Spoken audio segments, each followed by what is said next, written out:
أعوذ بالله من الشيطان الرجيم. أعوذ بالله من بسم الشيطان الله الرجيم. الرحمن الرحيم. بسم الله الرحمن الرحيم. ولقد آتينا موسى الكتاب ولقد آتينا موسى من الكتاب بعد ما أهلكنا القرون الأولى من بعد ما أهلكنا القرون الأولى بصائر للناس وهدى ورحمة لعلهم يتذكرون. بصائر للناس وهدى ورحمة لعلهم يتذكرون. وما كنت بجانب الغربي إذ قضينا إلى موسى الأمر وما كنت بجانب الغربي إذ قضينا إلى موسى الأمر وما كنت من الشاهدين وما كنت من الشاهدين ولكننا أنشأنا قرونا فتطاول عليهم العمر ولكننا أنشأنا قرونا فتطاول عليهم العمر وما كنت سابيا في أهل مدين وما كنت سابيا في أهل مدين تتلو عليهم آياتنا تتلو عليهم آياتنا ولكننا كنا مرسلين. ولكننا كنا مرسلين. چار رکوع میں موسیٰ علیہ السلام کا کافی حالات کا ذکر ہوا اور پھر قرآن کی غرقابی تک. اب یہ تبصرہ ہے اس واقعے پر یہاں اس کے بعد ساری صورت میں، اور اس میں انبیاء کی بھیجنے کی حکمت اور ضرورت، لوگوں کا عذر ختم ہو جائے کہ ہم غافل تھے. اور پھر سب سے اہم بات یہ کہ آپ کی رسالت کا اس بات کہ 2-2.5 ہزار پہلے کا واقعہ وہ آپ نے ٹھیک ٹھیک سنایا، حالانکہ آپ کے پاس نہ کوئی استاد، نہ کوئی لائبریری، نہ کوئی مطالعہ، نہ کوئی لکھنا پڑھنا. تو یہ بہت واضح دلیل ہے کہ اللہ کی وحی آپ پر آتی ہے اور آپ اللہ کے رسول ہیں. اور تیسری بات جو ہے وہ ہے اسی کی ضمن میں، لیکن وہ ایک موضوع ہے کہ ہر جگہ حاضر ناظر رب کی ذات ہے. آپ کے بارے میں واضح طور پر فرمایا کہ آپ نہ مدین میں تھے، نہ موسیٰ علیہ السلام کو نبوت ملنے کے وقت تھے، نہ طور کی غربی جانب تھے کہ ہم نے آپ کو بتایا. تو یہ جو سوچا جاتا ہے اور کہا جاتا ہے کہ ولی نبی ہر جگہ حاضر ناظر ہوتے ہیں، اس کی واضح تردید یہاں موجود ہے. اور بھی کئی جگہ ہے. سورہ آل عمران میں حضرت مریم اور عیسیٰ علیہ السلام کے ذکر کے وقت بھی فرمایا، حضرت مریم کی کفالت کے وقت ما کنت لدیہم، آپ ان کے پاس نہیں تھے جب وہ جگڑ رہے تھے بیت المقدس کے خدام مریم کی پرورش میں، اور جب قرآن دازی کر رہے تھے. اللہ فرماتے ہیں آپ نہیں تھے تو ہم نے آپ کو بتایا.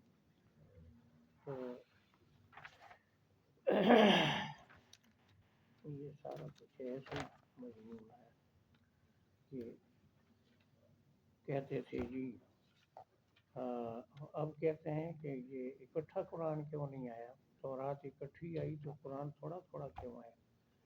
تو اکٹھا آتا تو ہم مان جاتے. فرمایا تورات اکٹھی آئی تھی تو سب نے مان لی تھی، تو اگر قرآن بھی ایک دم آتا تو کوئی ضروری نہیں ہے کہ یہ مان لیتے. فرمایا کہ اصل بات یہ ہے کہ یہ خدا کی بجائے ہوا کے پجاری ہیں. ہوا، خواہشات، جو دل نے مانا وہ قبول کیا. یہ میٹھا لگا وہ ہپ ہپ کر لیا، جو کڑوا لگا تھو تھو کر دیا. تو یہ ہدایت کے طالب نہیں، ہوا کے بندے ہیں. ان سے بڑا گمراہ کوئی ہو نہیں سکتا. وَلَقَدْ آتَيْنَا مُوسَى الْكِتَابَ، ولقد آتينا موسى یقیناً الكتاب ہم نے موسیٰ علیہ السلام کو تورات دی تھی. يقينا من موسى السلام من بعد ما اہلکنا القرون الاولیٰ، من بعد ما أهلكنا اس کے القرون بعد کہ الأولى. ہم نے پہلی نسلوں کو ہلاک کیا، اس کے بعد منکرین کی نسلیں. اور ویسے بھی فرعون کی غرقابی کے بعد سینا میں وہاں پر لوگوں نے کہا فارغ ہوتے ہیں، من و سلوہ کھاتے ہیں، ٹائم نہیں گزرتا، کچھ مشغول رکھیں.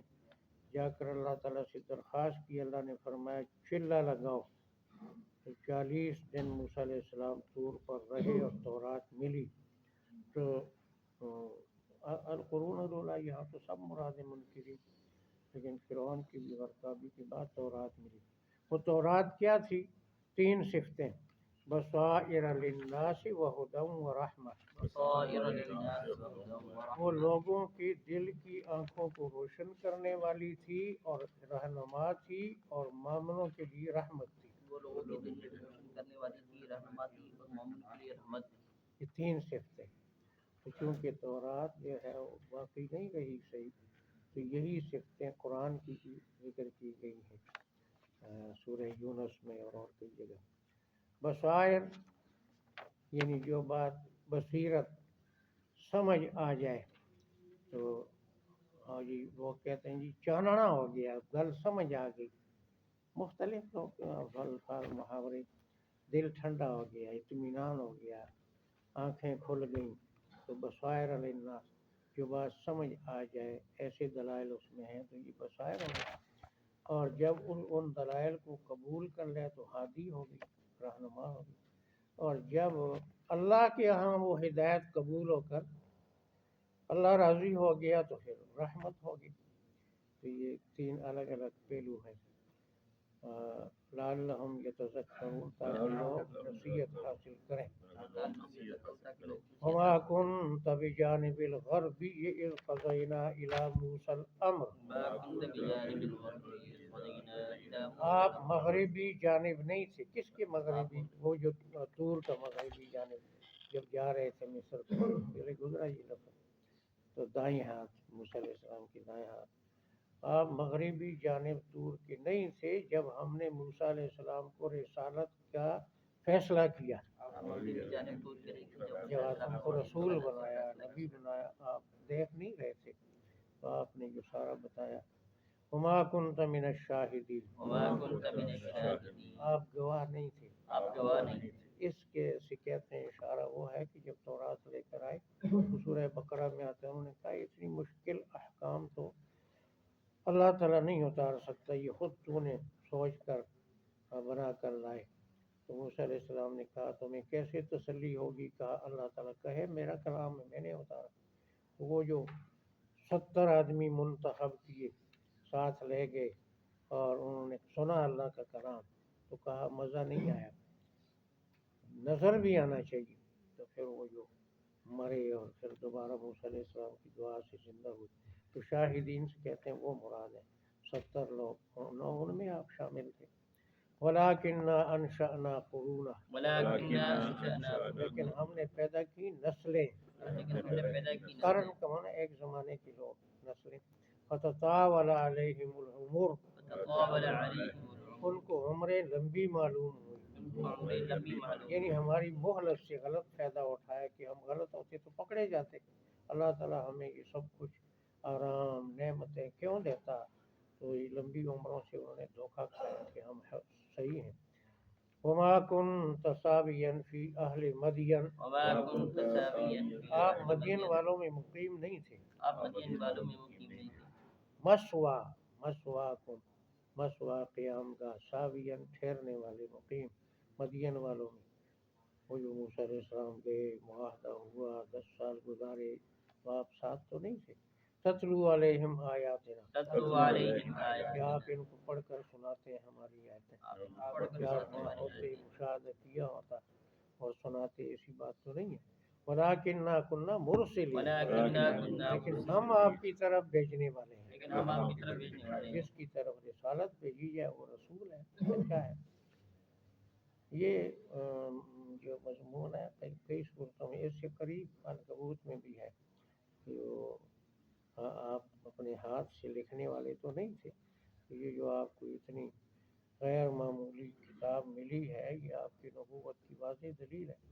وما كنت بجانب الطور اذ نادینا، وما كنت بجانب الطور إذ اور نادينا. آپ طور کی جانب نہیں تھے جب ہم نے موسیٰ کو پکارا. آپ طور کی جانب نہیں تھے جب نے موسیٰ کو پکارا. ولکن رحمت من ربک، ولكن رحمة من ربك. لیکن آپ کے رب کی رحمت کی وجہ سے آپ کو معلوم ہوا. لیکن آپ کے رب کی رحمت کی وجہ سے آپ یعنی کو رحمت سے مراد نبوت وحی.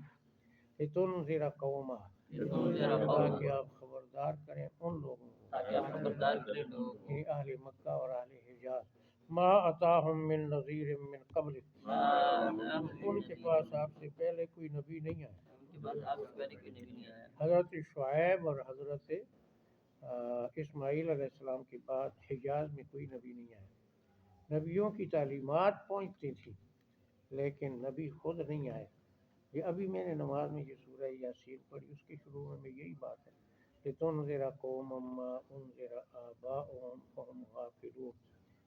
تو ان کے بعد کب ان کے پاس علم تھا، کب ان کے پاس کوئی نبی آیا تھا؟ تو ان کو تو قدر کرنی چاہیے تھی کہ دنیا کا رہنما ہمارا بھائی، ہمارا خاندان کا، ہمارے شہر کا رہنے والا اللہ نے بھیجا، لعلہم یتذکرون، تاکہ یہ نصیحت حاصل کریں۔ تاکہ یہ نصیحت حاصل اب کریں۔ ان ساری تینوں چیزوں کو سمیٹتے ہیں، اللہ تعالیٰ فرماتے ہیں آپ طور کی مغربی جانب نہیں تھے جب ہم نے نبی بنایا، اور آپ مدین میں نہیں تھے دیکھ رہے، اور آپ طور کے قریب نہیں تھے جب ہم نے ان کے ساتھ کلام کی۔ کتنا واضح ہے کہ کہتے ہیں جی پتہ نہیں کیا کیا لوگوں نے کہانیاں بنائی ہوئی ہیں کہ ہمیشہ سے ہیں۔ ایک بات جو ہے میں آپ ذرا حوصلے سے سن سکیں تو بڑی اچھی بات ہے، تحقیق بے شک کریں۔ ایک بات بہت عام ہے، بہت عام ہے کہ وہ کہتے ہیں جی یعنی کیا ہے جی، گر ارض و سما کی محفل میں لولا کلما کا شور نہ ہو، یہ رنگ نہ ہو گلزاروں میں، یہ نور نہ ہو سیاروں میں۔ لوگ جھومتے ہیں اور خوش ہوتے ہیں کہ بھئی کیا کہتے ہیں جی، مقصود کائنات، وجہ وجود کائنات، کہ اللہ تعالیٰ نے ساری کائنات آپ کے لیے بنائی۔ کہ یہ بات اللہ تعالیٰ قرآن میں بار بار کہتا ہے میں نے اظہار حق کے لیے کائنات بنائی، ما خلقنا السماوات والارض وما الا بالحق اپنا۔ اور وہ حدیث میں اس کا ترجمہ آتا ہے، اللہ تعالیٰ فرماتے ہیں کہ میں مخفی خزانے کی طرح تھا، کوئی میرا پہچاننے والا نہیں تھا، تو میں نے مخلوق پیدا کی تاکہ میرے عارفین، مجھے پہچاننے والے موجود ہوں، اپنی معرفت کے لیے پیدا کیا، یہ نہیں کہا کہ فلاں کے لیے پیدا کیا۔ اور شاہ عبدالعزیز صاحب رحمہ اللہ اس پورے بر صغیر کے سارے تینوں اہل سنت الجماعت مکاتب فکر کے استاد ہیں، اہل حدیث، دیوبندی، بریلی، سب ان کو اپنا استاد، ان کی سندوں میں ان کا نام ہے۔ شاہ ولی اللہ رحمہ اللہ کے بڑے صاحبزادے اور خلیفہ اور بڑے عالم اور بڑے نیک، تو وہ انہوں نے کتاب لکھی ہے، لکھوا ان کی شاگرد نے لکھی ہے افغانی نے، لیکن انہوں نے اپنے نام لکھنے کی اجازت دی، تحفہ اثنا عشریہ، اس لکھنے والے کا نام نہیں ہے اوپر۔ ایسی کئی کتابیں ہیں کہ جو کسی مرید نے، شاگرد نے لکھی اور استاد کو کہا کہ آپ اجازت دیں آپ کی طرف سے میں اس کو شائع کروں، تو انہوں نے اجازت دے دی، اعتماد کر کے کہ اس نے ٹھیک لکھی ہے۔ ایک میں مثال اور دیتا ہوں، ایک مثال گورڑے میں تھے پیر میر علی شاہ صاحب، بڑے پورے علاقے کی چکوال راولپنڈی اس میں بڑے وہ پیر تھے۔ ان کے شاگرد نے ختم نبوت پر مرزا کی زندگی میں، مرزا غلام احمد زندہ تھا تو ان کا ہم اثر تھا، تو اس نے ان کے رد میں کتاب لکھی، تو وہ پیر صاحب کے نام پر شائع ہوئی، تو سب لوگ ان کا نام لیتے ہیں کہ پیر میر علی شاہ صاحب نے کتاب لکھی، انہوں نے نہیں لکھی، ان کی مرید نے لکھی، چکوال کا تھا، اور پیر صاحب کے نام پر وہ شائع ہوئی۔ ایسی بہت سی مثالیں ہیں کہ اعتماد کر کے کہ بھئی یہ ٹھیک ہے، عالم ہے، صحیح ہے، تو کہا ٹھیک ہے میرا نام لکھ لو۔ تو تحفہ اثنا عشریہ بھی ایسے ہی ہے، تو اس میں شیعہ فرقے کی اتنی تشریح، اتنی وضاحت ہے کہ کہتے ہیں کہ اس کتاب کا جواب شیعہ آج تک نہیں لکھ سکے، تحفہ اثنا عشریہ۔ اس میں انہوں نے یہ بات لکھی ہے کہ یہ بات منقول ہوتی چلی آ رہی ہے، یہ ریس کے اندر ہے۔ یہودیوں نے کہا موسیٰ نہ ہوتا تو کائنات نہ ہوتی، عیسائیوں نے کہا ہمارا نبی تو موسیٰ علیہ السلام سے زیادہ غیر معمولی طریقے سے پیدا ہوا اور بڑا امام ہے، وہ تو خدا مانتے ہیں، تو انہوں نے کہا مسیح نہ ہوتا تو کائنات کو میں نہ پیدا کرتا۔ اب ہمارے لوگوں نے کہا بھئی ہم کیوں پیچھے رہ جائیں، ہمارا نبی تو خاتم النبیین ہے، سب سے بڑا ہے۔ تو انہوں نے کہا آپ نہ ہوتے تو کائنات کو ہی نہ پیدا کرتا۔ یہ پیچھے یہ مقابلہ ہے، بنائی یہودیوں نے اور پھر عیسائیوں نے ان کے مقابلہ کیا، اور پھر ہمارے لوگوں نے ان کو کہ بھائی تو یہ بات قرآن کی کئی آیتوں کے خلاف ہے۔ اللہ تعالیٰ فرماتے ہیں میں نے اپنی معرفت کے لیے کائنات کو پیدا کیا، اظہار حق کے لیے پیدا کیا۔ پتہ نہیں میں کہاں سے یہ بات کہہ رہا تھا، ہاں پبلک ہے نا۔ ہاں تو ایسی باتیں مطلب جو چلتی ہیں تو کہتے ہیں ہر جگہ حاضر ناظر ہے۔ تو اس میں ایک چھوٹی سی مثال جو ایک بچہ بھی سمجھ جائے گا، جو سکول بھی نہ پڑھا ہو اور بوڑھا بھی سمجھ جائے گا کہ ایک بات ہے، یہ بات ناقابل تردید ہے، نبی تکبیر اولیٰ کے وقت موجود ہو تو امتی نے کبھی نماز نہیں پڑھی۔ جب جس مجلس میں اللہ کا نبی موجود ہو تکبیر اولیٰ کے وقت کسی امتی نے امامت نہیں کرائی، یہ پکی بات ہے۔ اگر نبی پڑھا سکتا ہے نماز، حضرت صلی اللہ علیہ وسلم موجود تھے، 17 نمازیں صدیق اکبر نے پڑھائی، لیکن آپ بیمار تھے، آپ نے خود حکم دیا کہ پڑھو، وہ الگ بات۔ لیکن نبی نماز پڑھا سکے، عذر نہ ہو اور موجود ہو، امتی امام کبھی نہیں بنا۔ یہ بات تو آپ نے بڑے آرام سے سن لی، اگلی بات کے لیے تکڑے ہو جائیں۔